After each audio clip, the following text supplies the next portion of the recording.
Olá, ouvinte, seja muito bem-vindo e bem-vinda a mais um Petrocast, o podcast do Sindicato dos Petroleiros de São José dos Campos e região. No episódio de hoje, vamos falar sobre o projeto de lei 1904 de 24, que equipara o aborto realizado após 22 semanas de gestação ao crime de homicídio simples, inclusive em casos de gravidez resultante de estupro. Sim, é isso mesmo que você ouviu. Caso seja aprovado, a pena para uma mulher que faça um aborto após 22 semanas, mesmo que seja uma vítima de estupro, pode chegar a 20 anos. Uma pena que é simplesmente o dobro da prevista no Código Penal para os estupradores. Ou seja, além de todo o retrocesso que o projeto representa, ainda coloca no horizonte o risco de premiar quem pratica violência sexual contra crianças, meninas e mulheres. Um absurdo sem tamanho. O assunto tem dividido opiniões e mobilizado as pessoas. Atos contra o projeto, com o lema "Criança não é mãe", se multiplicou e se espalhou pelas cidades do país. Mas será que isso será suficiente para barrar esse projeto monstruoso? Para explicar melhor para a gente o assunto, recebemos no Petrocast a Tatiane Araújo, que é mãe do Pedro, assistente social e mestranda da UERJ, onde pesquisa direitos sexuais e justiça reprodutiva na América Latina e Caribe. Ela é militante feminista desde a década de 90, ativista da rede de assistentes sociais pelo direito de decidir, da resistência feminista, da rede de pesquisadoras e pesquisadores sobre aborto e pelo direito de decidir no Brasil e compõe a Frente Nacional e Estadual contra a criminalização das mulheres e pela legalização do aborto. Olá, Tati. É um prazer te receber de volta aqui no Petrocast. Bom dia, boa tarde, boa noite para todo mundo, né? De acordo aí com o horário que a turma vai estar acessando o Petrocast. É um prazer estar de novo aqui com vocês. Nós também recebemos aqui a diretora do Sindipetro de São José dos Campos, a Michele Ribeiro, que vai me ajudar a conduzir essa conversa. Olá, Michele, seja bem-vinda de volta. Bom dia, Eliane, bom dia, ouvintes, bom dia e obrigada, Tatiane, por ter aceitado participar desse bate-papo que trata de um assunto tão polêmico e sensível ao mesmo tempo. Tati, para a gente começar, você viu que eu fiz questão de começar a sua apresentação falando que você é mãe do Pedro, para já chamar a atenção de quem está nos ouvindo sobre a necessidade de separar as coisas. Uma coisa é a gente ser mãe e, na nossa realidade, ter escolhido isso para a nossa vida.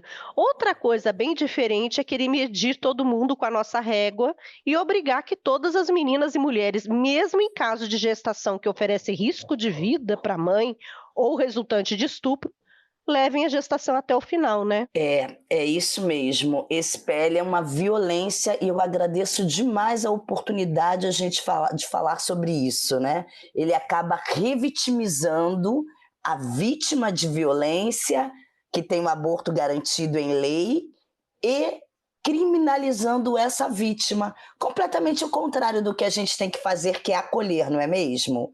E é isso, eu sou mãe e significa que as mulheres, mães que querem maternar também se posicionam sobre esse PL. Acho importante a gente destacar que aqui no Brasil, o aborto em casos de gravidez decorrente de violência sexual ou que apresente riscos para a gestante já era previsto desde 1940. Situações que, caso esse PL seja aprovado, passarão a ser criminalizados. Ou seja, ao invés de avançarmos no debate sobre o direito das mulheres de decidir sobre o próprio corpo, nós estaremos retrocedendo 84 anos. Com certeza, um duro golpe nos direitos reprodutivos das mulheres. Né, Tati? Eu queria que você comentasse isso. Sim, no Brasil, a gente tem um avanço, em lei, inclusive, né? Nós temos o aborto legalizado em 3 casos. Anencefalia fetal, então é quando aquele feto não tem condições de vida extrauterina. Então, mesmo que você consiga chegar aos 9 meses da idade gestacional, depois do parto, ele vai vir à morte. a óbito, né? Então ele não tem vida extrauterina. Então o que você faz? Você faz um aborto, uma antecipação do parto, para que aquela pessoa não siga até o final de uma gestação, que não vai se tornar ali uma criança, né? Você não vai ver seu sofrimento, o seu crescimento. Então você evita um sofrimento que se alonga e é terrível para muitas mulheres. A outra coisa é que a gente também tem isso em risco, em caso de risco de vida da mulher. Então, a gente tem, por exemplo, dados de mortalidade materna, que versa sobre mulheres, ou mortalidade gravídico-puerperal, que versa sobre todo o universo de pessoas com capacidade de gestar, que dizem que as condições de saúde podem levar a uma mortalidade, né? Tem um risco de morte. Então, neste caso, o aborto também é permitido. E a outra coisa que, como você bem falou, que consta no nosso Código Penal desde 1940, é o aborto por estupro. Veja, então é um grande retrocesso, porque em 1940 a gente conquista o direito ao aborto em caso de estupro no Código Penal. Só em 1989 surge o primeiro hospital que pode realizar esse tipo de procedimento, não é? Que é o hospital sendo uma referência ao aborto legal, que é o Hospital de Jabaquara, em São Paulo. Esse primeiro serviço acontece em 1889, ali com o governo de Luiz Erundina, a partir, inclusive, de um olhar, de uma observação da equipe multiprofissional. Médicos, assistentes sociais, psicólogos percebiam o número de mulheres e crianças que chegavam com gravidezes, vítimas de violência sexual, em tamanho desespero. Então a equipe médica não dava mais conta de atender aquela realidade e não poder fazer nada. Como era algo cotidiano, eles conseguiram ali implementar o primeiro serviço de aborto legal. Depois disso, a gente teve normas técnicas, diretrizes do Ministério da Saúde. Então, além da gente ter o aborto previsto em lei, a gente já tem uma gama de normas e formas de realizar esse procedimento. Então, é algo que deveria ser já parte do nosso cotidiano em todo lugar do país. E o que a gente vê com esse projeto? A gente vê um recuo na lei de 1940, um recuo em relação à saúde, porque isso é um caso, é um problema de saúde grave, se nós estamos falando não só de gravidezes, mas gravidezes que podem, inclusive, levar à morte. Isso tem a ver com as idades, né, tenras de meninas de 9, 10, 11 anos. Então, ele é muito, muito perverso nesse sentido. E aí também a gente precisa pensar sobre o âmbito legal, que a gente tem uma Constituição chamada de Constituição Cidadã, que acontece em 1988. Então, a gente tem uma Constituição Federal que zela, que rege ali uma série de direitos. Veja, essa Constituição de 1988 prevê que a gente não pode regredir, que a gente deve avançar. Então, isso é uma regressão tamanha diante do avanço que a gente tem, inclusive do âmbito constitucional, né? Por isso que o STF, o Supremo Tribunal Federal, muitas vezes entra no jogo, foi discutir a medida imposta pelo Conselho Federal de Medicina. Por quê? Porque isso tem uma incidência direta, inclusive nas leis do país, prevendo uma regressão sem tamanho. Realmente é um absurdo, né? Chega a ser revoltante. Acho que vamos citar aqui também alguns números para quem está nos ouvindo entender o tamanho do problema que isso representa, né? Segundo o Anuário Brasileiro de Segurança Pública de 2023, que foi divulgado pelo Fórum Brasileiro de Segurança Pública, o estupro no Brasil é um crime essencialmente cometido contra crianças e meninas. 61,4% das vítimas têm no máximo 13 anos e mais de 80% são do sexo feminino. É o chamado estupro de vulnerável, né? Porque depois até a Tati pode explicar melhor, mas nessa faixa etária nenhuma menina, né, tem aí a capacidade de consentir nenhum ato sexual, então todos são considerados estupro de vulnerável. E esse vai ser o público mais atingido caso esse famigerado projeto passe no Congresso Nacional. Acho que a Michelle também tem alguns números mais absolutos de casos de estupro, né, Mi?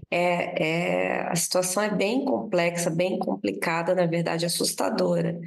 De acordo com os dados mais recentes, o Brasil ele registrou em 2023 cerca de 80,7 mil casos de estupro, né, conforme foi revelado pelo Mapa de Segurança Pública de 2024. E esse número ele inclui, né, o estupro de meninas e mulheres. E só no primeiro semestre do ano passado foram registrados mais de 34 mil casos, representa 14% de aumento em relação ao período anterior. E assim, a gente percebe que esses dados, eles mostram uma situação alarmante, né?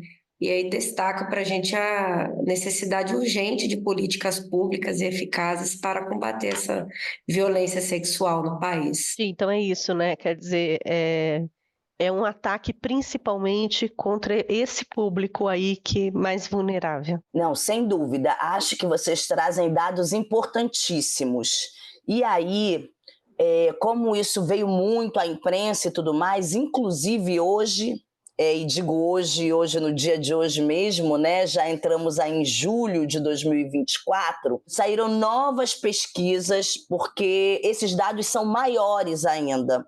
Veja, a Michelle e você trouxeram dados aqui que demonstram o problema grande que a gente tem no país, que tem a ver com a violência sexual, né? Então, a Michelle fala dos dados do mapa de 2024, tendo aí quase 81 mil casos em 2023.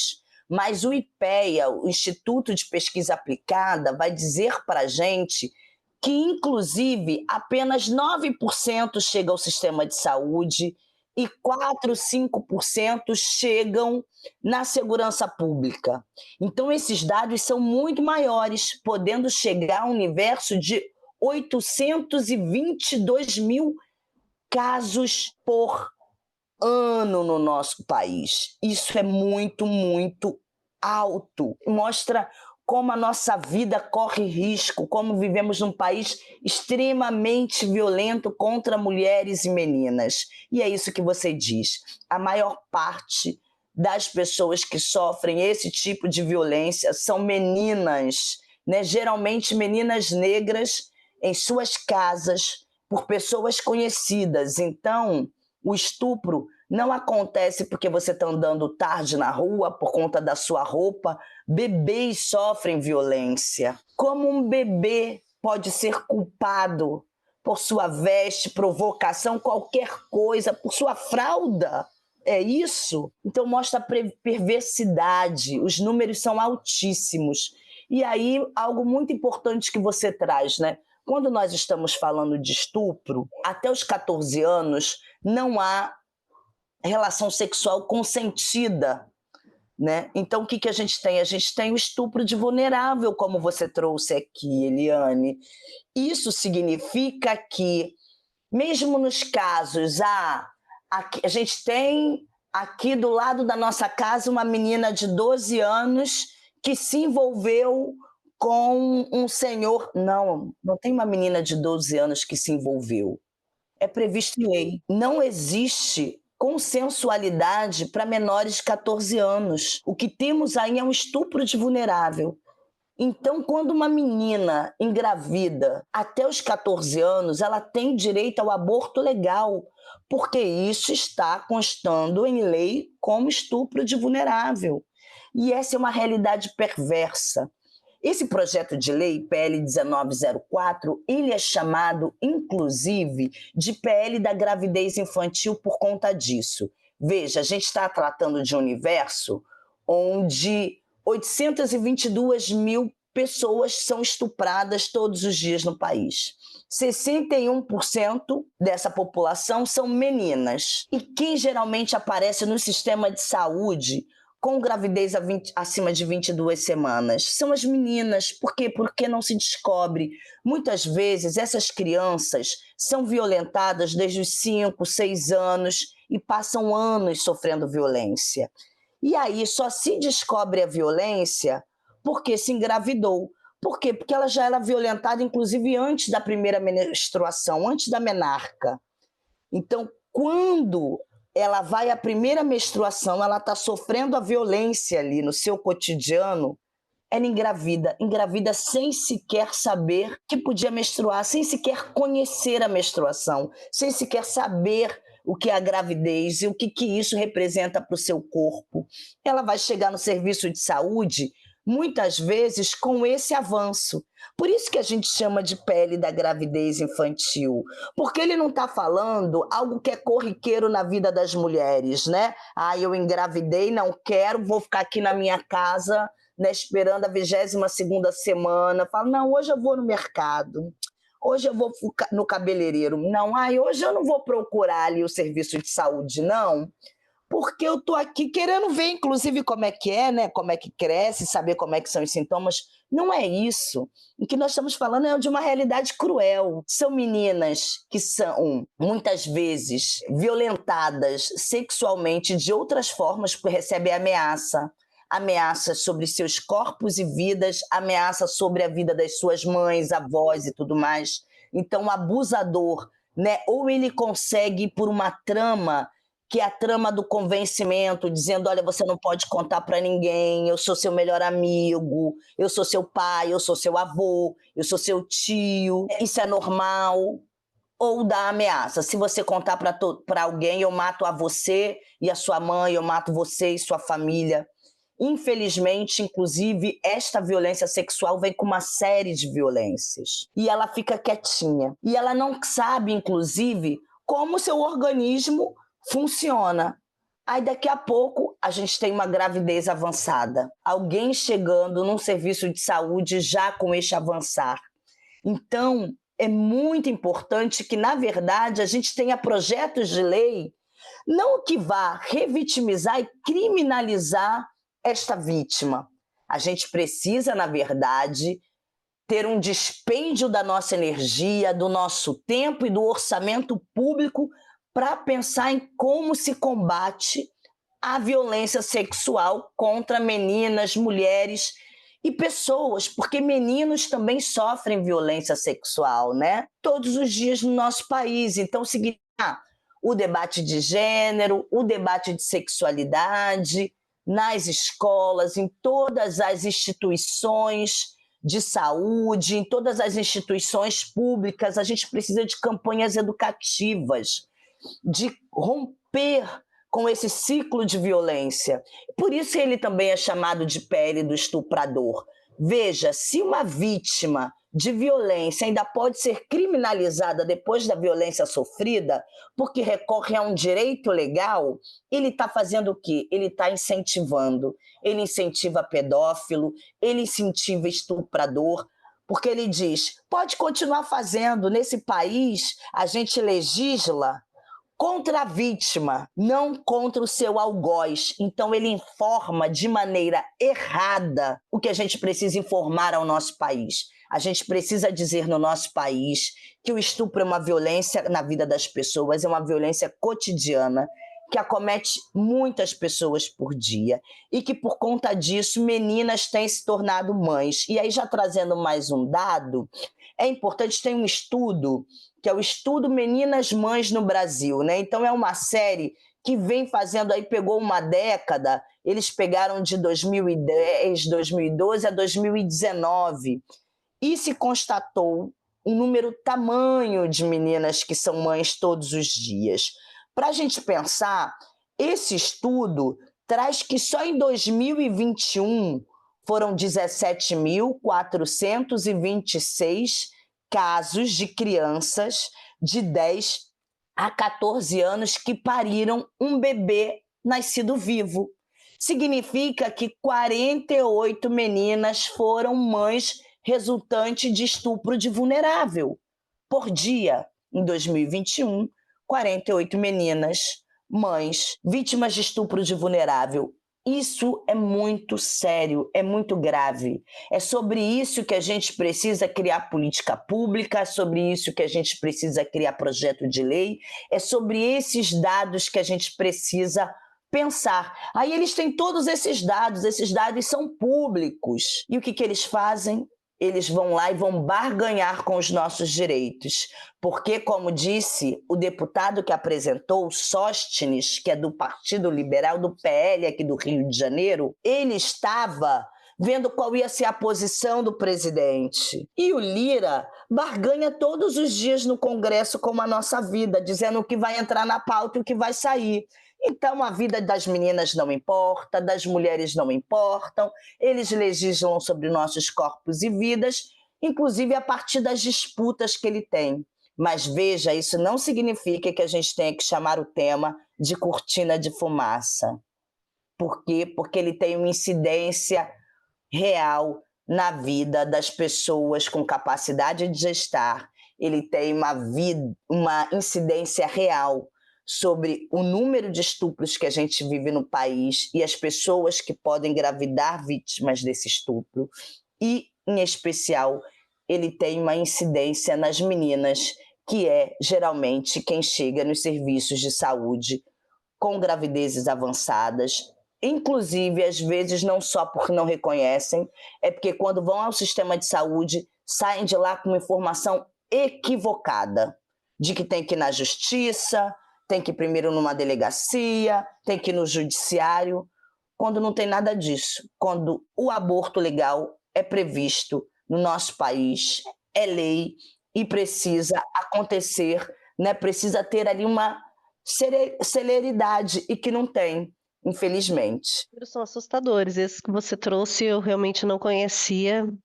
Realmente é muito chocante, né? A gente vê que é sobre isso que a gente está falando aqui, né? Que olha aonde a gente chegou. E, Tati, é assim, falar de aborto aqui no Brasil é sempre um assunto espinhoso, porque invariavelmente esse assunto é misturado com religião, né? Quando na verdade é um assunto de saúde pública, né? É isso que você disse aí. São meninas que são vitimizadas todos os dias, né? Eu trabalhei na Secretaria de Saúde aqui da São José dos Campos durante o período aí de 2012 a 2016, e eu me recordo que assim, um dos dados que mais me chocou era o número de casos de mulheres atendidas pós-estupro, como é que eu diria, não bem sucedido, né? Tinham casos muito assustadores, assim, que chegavam, que a gente acha que é uma realidade muito distante da gente, né? Acontece lá, não sei... Não, acontece aqui do lado, né? E acontece todos os dias, quer dizer, a criminalização não impede o aborto.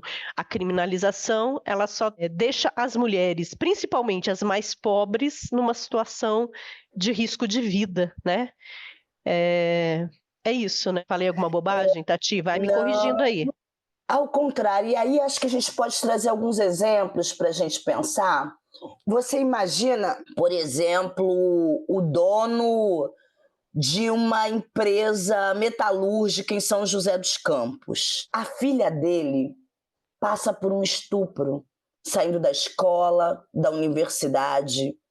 Você acha que esse dono de uma grande metalurgia em São José dos Campos vai deixar essa menina ser mãe do seu estuprador, que pode, inclusive, por alguns projetos de lei, requerer na justiça a paternidade? Por isso que a gente diz também que estuprador não é pai, né? Porque, inclusive, nesse país se prevê o direito à paternidade do abusador, do estuprador. Você acha que esse dono de metalúrgica vai deixar que essa menina tenha um filho do seu estuprador, que depois, inclusive, pode ir lá e falar assim: opa, nós temos que ver aqui, né, meu genro, como é que são as contas? Vamos aqui pensar a herança? Não, eles não vão permitir jamais. Então, quem tem dinheiro nesse país, os pastores, né, que estão aí, não os nossos aliados que conduzem a nossa fé, que vão conosco, né, celebrar a vida, a nossa religiosidade, porque cada um tem a sua, mas eu digo quem está fazendo, inclusive, da dor do outro e da fé do outro mercado, sabe? Ninguém vai permitir isso na sua casa, na sua família, mas a gente pode legislar sobre a vida da outra, né? Isso é muito grave. Porque é isso que você fala, aborto nesse país é um problema de saúde pública, deve ser pensado pelo SUS a partir dos dados que existem. E a outra coisa é a realidade que vem, a perversa que vem da morte de mulheres e meninas. Nós estamos dizendo que o aborto ilegal, criminalizado, ele é no país, a quarta maior forma de se chegar a uma mortalidade materna. É o quarto maior índice. No Rio de Janeiro é o terceiro, viu? Os casos de mortalidade materna no Rio, geralmente o terceiro mais grave tem a ver com aborto criminalizado, inseguro, né? Que leva a muitos óbitos. E não é uma realidade para todo mundo, porque nenhum homem rico vai deixar que sua filha seja mãe de uma criança fruto do seu estupro. Ninguém vai querer dividir herança com o estuprador, inclusive. Mas as filhas da classe trabalhadora podem. As mulheres trabalhadoras podem ficar sem onde recorrer, porque as mulheres que têm dinheiro recorrem. Podem viajar para fora do país, podem ter os melhores médicos, as melhores clínicas, internar nos melhores hospitais para um tipo de procedimento e é outro.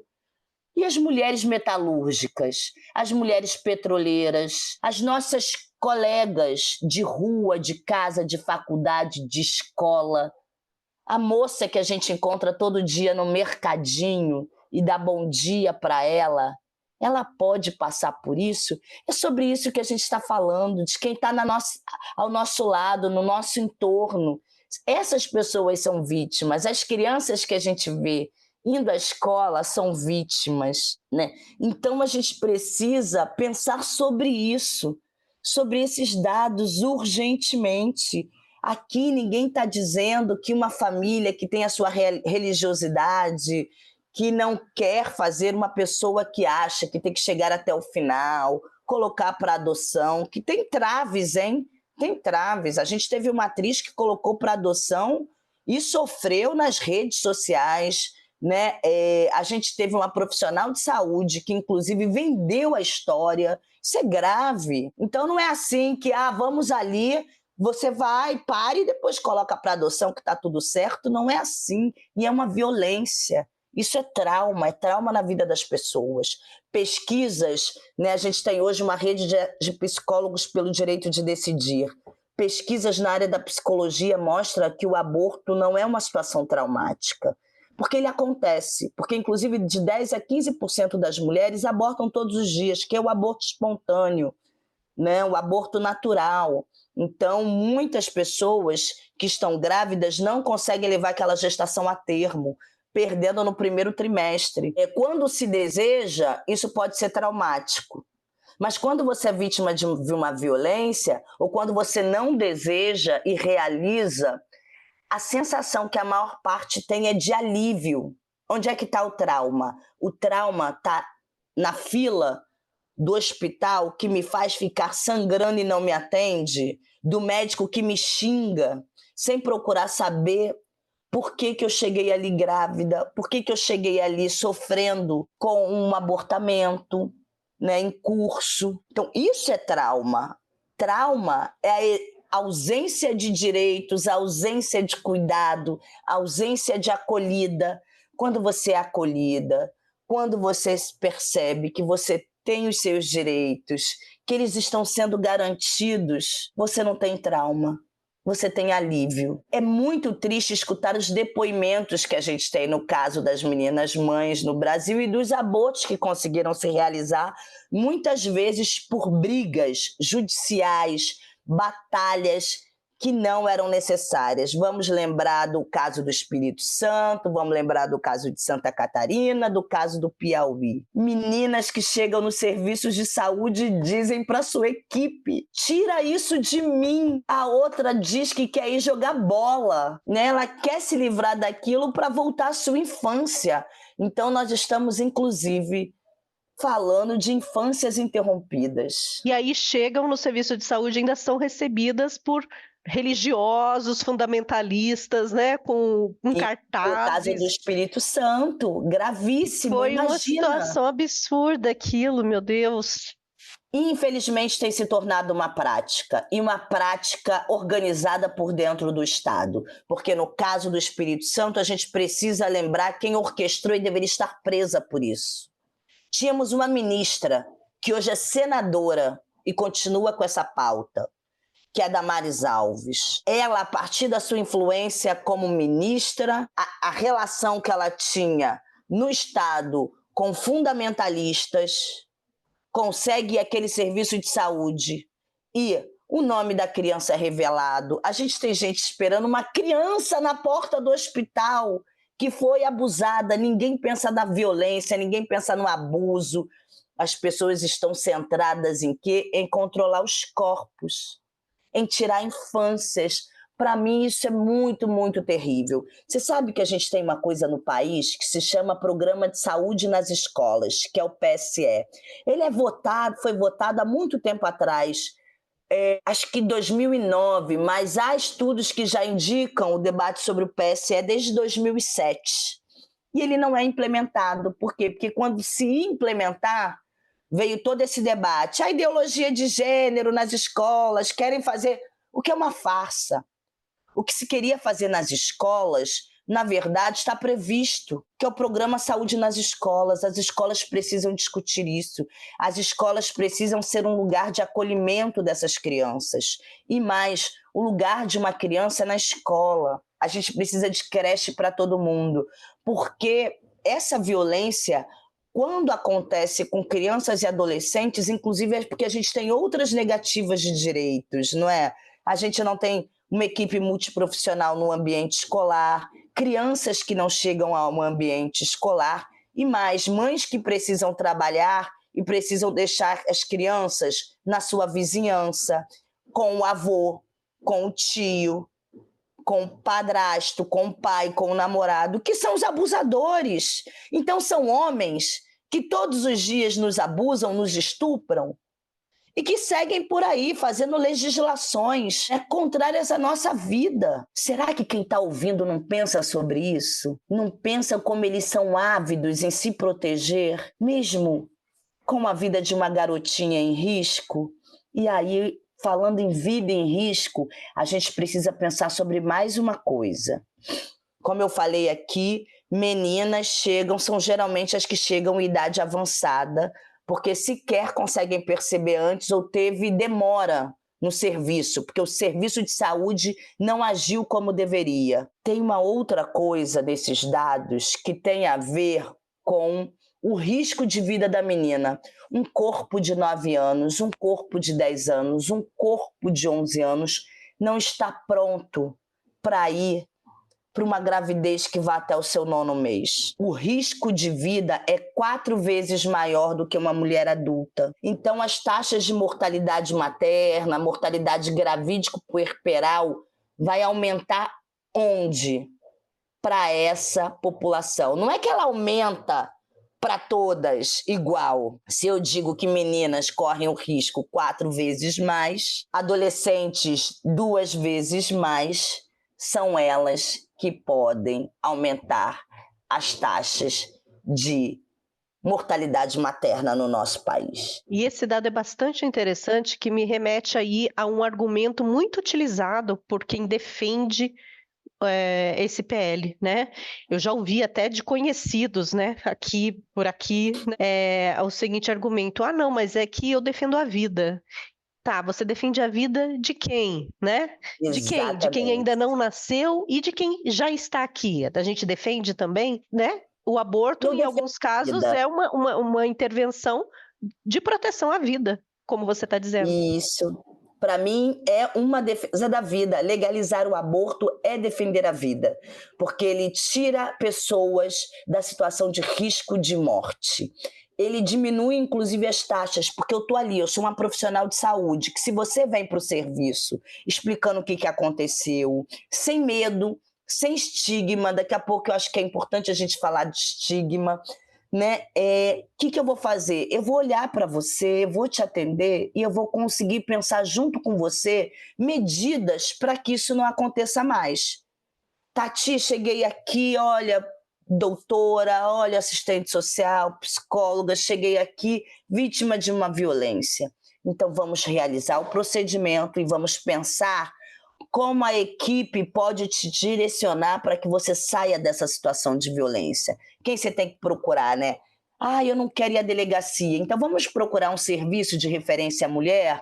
Temos sala lilás para receber as mulheres vítimas de violência, porque as salas lilás são salas específicas, né? E podem receber qualquer nome, mas o projeto, hoje a gente tem projeto de lei, inclusive, sobre isso, que diz que todo serviço de saúde precisa ter um lugar de acolhida para as pessoas vítimas de violência sexual.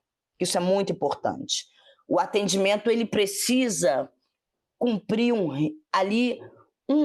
rito, né? Que é acolher para a pessoa se sentir segura e falar. Mas aí no caso, por exemplo, não foi aqui por conta de estupro, foi uma camisinha que estourou, um método contraceptivo que está dando errado. Então a gente precisa mudar o método. Ou então eu descubro que você já perdeu 2, 3 vezes e está com medo de morrer nessa terceira gravidez. Então veja, esse contato proporciona o cuidado, proporciona que se diminua. E a outra coisa é como a gente pensa, inclusive, o que a gente tem feito hoje em relação ao próprio aborto legal, sabe? Para diminuir esses números, né? Veja, se a gente está falando de um universo tão grande, a gente precisa ter, não só numa maternidade, mas a gente precisa ter equipes espalhadas. A gente precisa estar na clínica da família, naquele centro de referência que é pertinho da sua casa. É aí que a gente tem que gastar a nossa energia, indo contra esses números. E aí eu falo nessa defesa da vida, porque se a gente tem, na possibilidade de um aborto legal, uma redução de mortalidade materna, no caso dessas meninas, a gente tem também a garantia de uma infância. Um feto não é uma criança. As religiões, inclusive, se chocam em relação a isso, e o nosso Estado é laico, ele não pode obedecer religiões. Cada um tem a sua. Tem religiões que só vai considerar ali um bebê e uma criança depois, né, de uma certa idade, a partir de, por exemplo, de quando você batiza. Então, cada uma aqui ali é um feto. E quem é que tem direito legal? As pessoas que já nasceram e constituem cidadãs de direito. Eu, uma mulher, sou aquele CPF que contribui para as políticas públicas, para o orçamento deste país, e eu sou uma pessoa de direitos. Eu possuo direitos legais previstos na Constituição. Um feto não tem. Volta a história de um metalúrgico rico, o dono de uma metalurgia.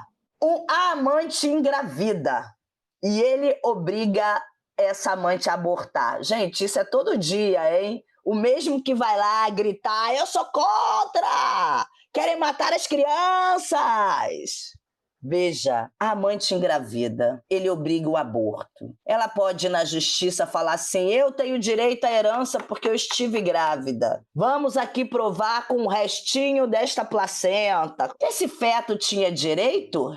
Não, ele não constitui um cidadão de direitos, porque ele não é um cidadão.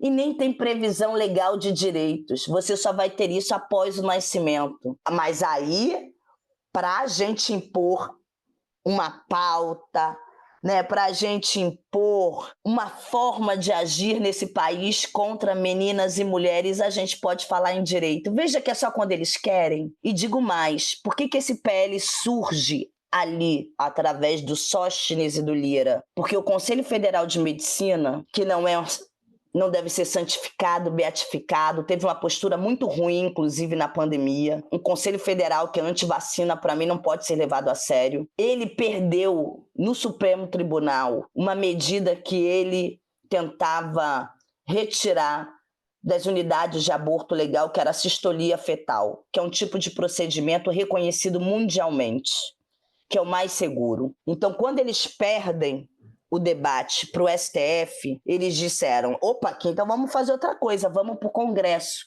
e vamos ver como é que está o jogo, né?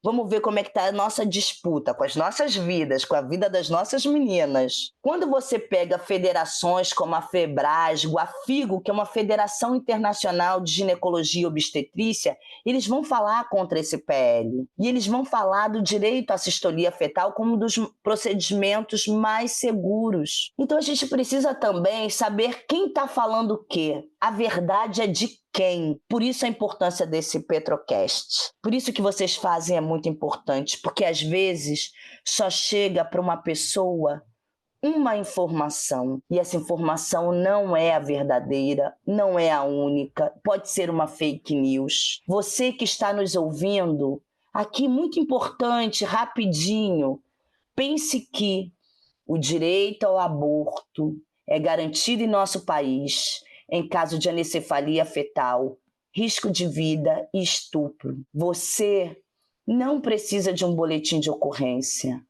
Você tem o direito a realizar um procedimento legal numa unidade de saúde, numa maternidade. Se você não sabe para onde ir, você pode pegar os serviços de referência de atendimento às mulheres, núcleos das defensorias públicas nos estados e municípios. Você pode recorrer na internet a uma coisa chamada Mapa do Aborto Legal no país, que indica as instituições onde são realizadas. Nenhum médico pode te negar um procedimento. Ele tem o direito à objeção de consciência. E se ele falar para você, eu não vou fazer porque eu sou um objetor, ele é obrigado a indicar outro profissional. Não existe objeção de consciência coletiva, de instituição, de equipe, ela é individual. Tem profissionais que não podem ser objetores. Assistentes sociais têm no seu código ético-político uma outra conduta. Nós não podemos ter objeção de consciência. Na verdade, nós somos pessoas garantidoras de direitos. Somos profissionais que precisamos responder ao nosso código de ética a partir do nosso debate ético-político e somos aquelas garantidoras de direitos. Então, as demandas que chegam para a gente de violência precisam ser pensadas também como demandas no campo da saúde sexual e reprodutiva. Isso é muito, muito importante. Não deixe, você que está nos ouvindo, de levar uma conhecida, uma amiga, a filha, a neta, a um serviço de saúde e exigir o seu direito. Esse PL ele é muito severo, ele é estarrecedor, ele criminaliza as pessoas. E como eu falei aqui, o estigma da criminalização, o que é? É que mulheres que querem ser mães, algumas delas, inclusive, sofrem quando o aborto é criminalizado. Você, uma jovem mulher negra que está nos ouvindo e que quer tanto um bebê, de repente perde esse bebê naturalmente, quando você chega no serviço de saúde, por você ser mulher, negra, trabalhadora, podem olhar para você e dizendo, aquela ali fez um aborto, vem aqui com esse papo que está perdendo. Isso é estigma. E a legalização permite que todas nós, inclusive as que querem ser mães, como eu sou mãe de um menino de 11 anos, possamos viver de forma mais seguras e ter os nossos atendimentos na área da saúde, na área social, pensados de outra forma. Tati, agora entrando aí na questão das reações, né, que ocorreram aí com o projeto.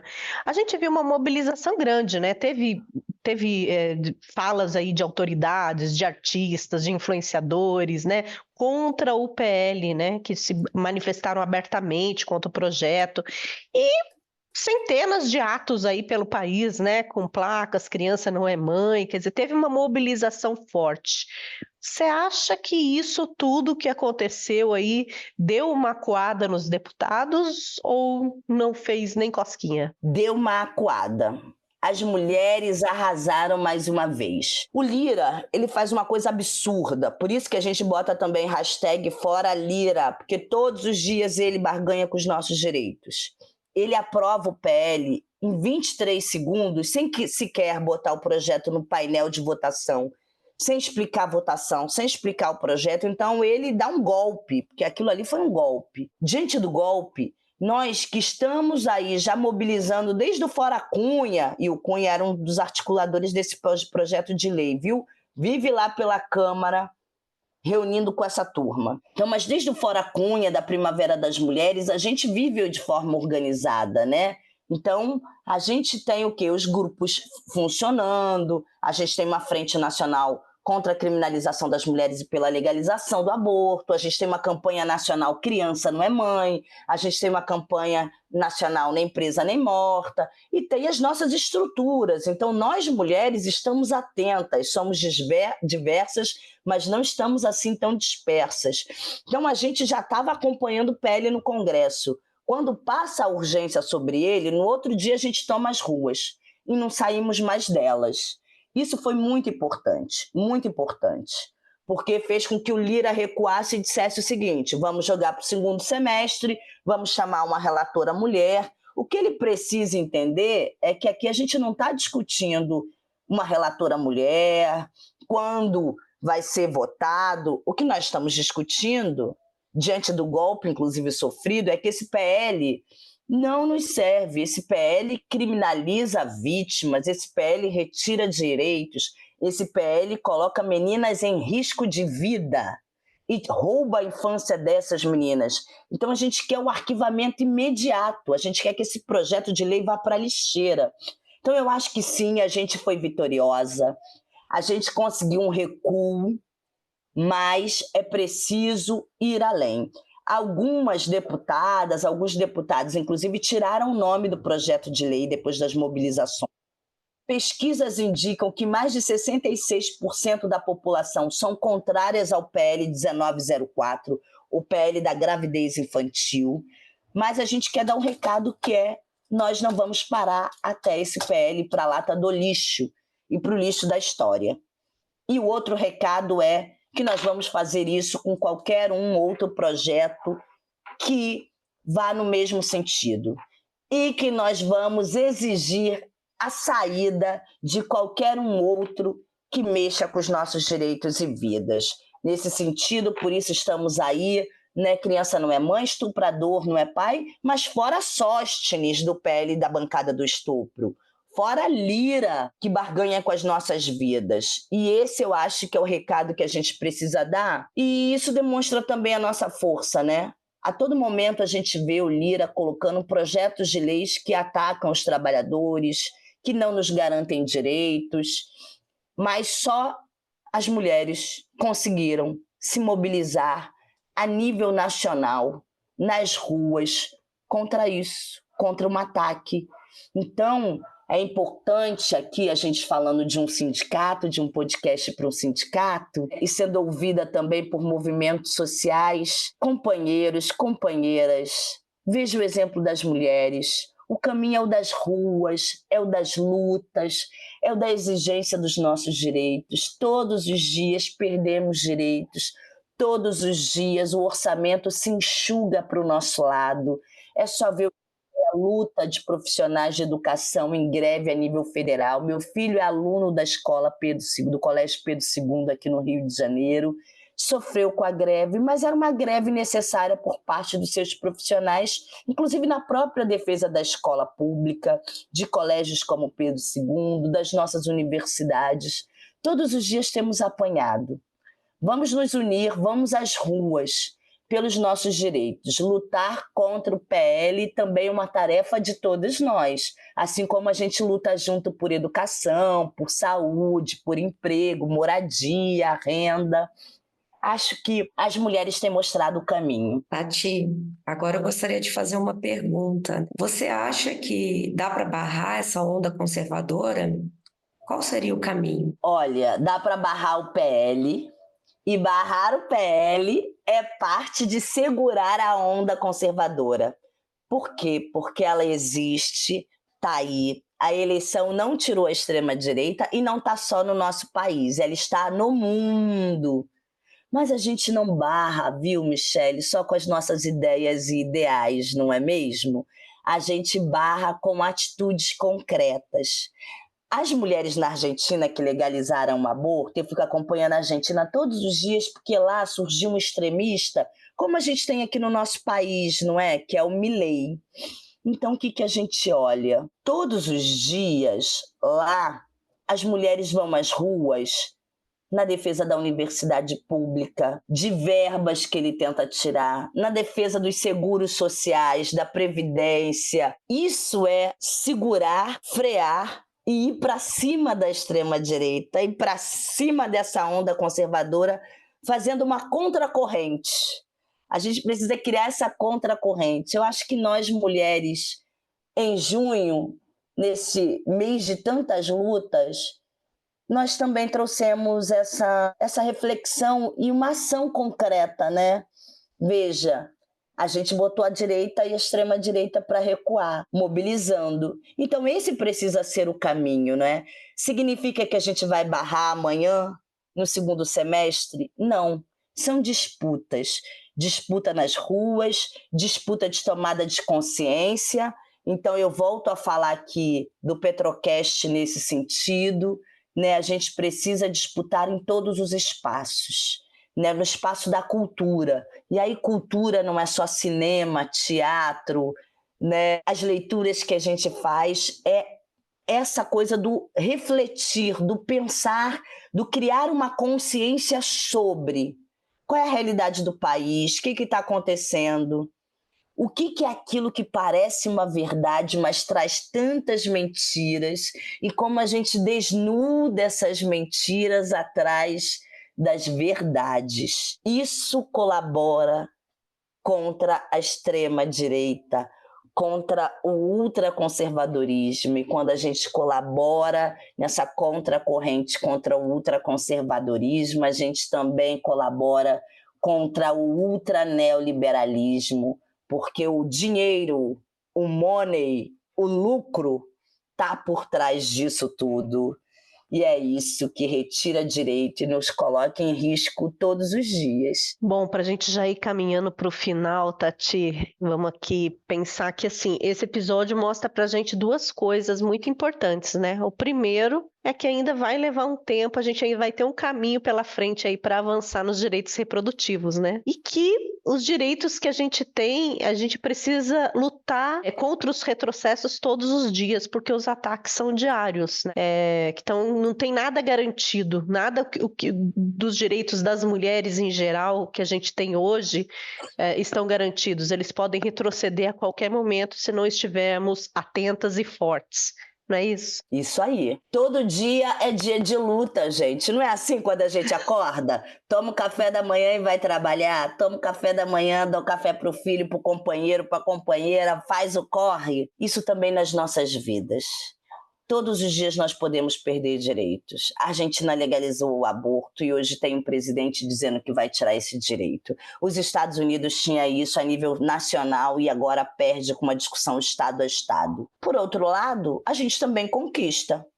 Né? Assim como nós conquistamos o direito ao aborto na Colômbia, temos conquistado a cada dia nos estados mexicanos. A gente conquistou um momento aqui o direito ao aborto legal, aumentando as unidades de saúde. Hoje só 3% do território nacional tem, né, unidades que são cadastradas mesmo como um serviço especializado, né? Quando todo serviço como maternidade, hospital, deveria ser um serviço especializado.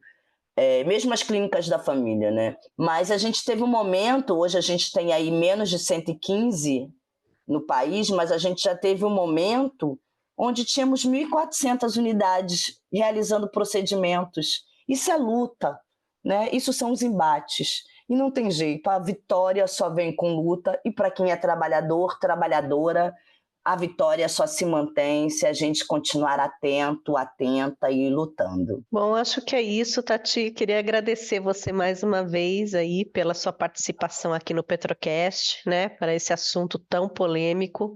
Muitíssimo obrigada por aceitar o nosso convite, né? Eu queria deixar aqui agora um espaço para você fazer suas considerações finais aí e acrescentar alguma coisa que você acha que ficou faltando na nossa conversa, por favor. Bem, quero agradecer demais o espaço, ele é muito importante.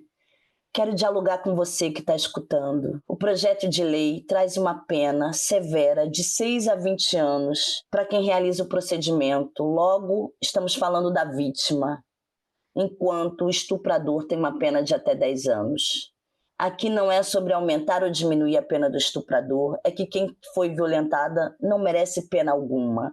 Criminaliza as crianças, sim, porque meninas com 12 anos podem responder com medidas socioeducativas. Isso é muito grave. Nós precisamos acolher as vítimas, nós precisamos dialogar sobre gênero e sexualidade nas escolas, nas instituições, nas igrejas, em nossas casas, em nosso bairro, na feira, no mercado. A gente precisa proteger nossas meninas, nossas mulheres, nossos meninos. A gente precisa que o nosso dinheiro volte para a gente em políticas públicas eficazes e que eles parem de barganhar com os nossos direitos e vidas. Por isso, não esqueça, criança não é mãe, estuprador não é pai. Abaixo o PL 1904. Muito obrigada, Tati. Obrigada a você também, Michele, por me ajudar aqui nesse bate-papo. Imagina, eu que agradeço. Eu queria agradecer mais uma vez a participação da Tati, que sempre é uma aula para a gente, né? Conversar com ela sempre nos traz novos conhecimentos, e dizer que você sempre será muito bem-vinda. Obrigada, Eli, também. E o Petrocast de hoje fica por aqui. Se você gosta do nosso conteúdo, ajude compartilhando esse episódio em suas redes sociais e listas de contato. E se você ainda não nos segue, dê um seguir na sua plataforma de áudio para receber uma notificação sempre que tiver um episódio novo no ar. Eu sou a Eliane Mendonça e a edição é do Lucas Assani. Até mais!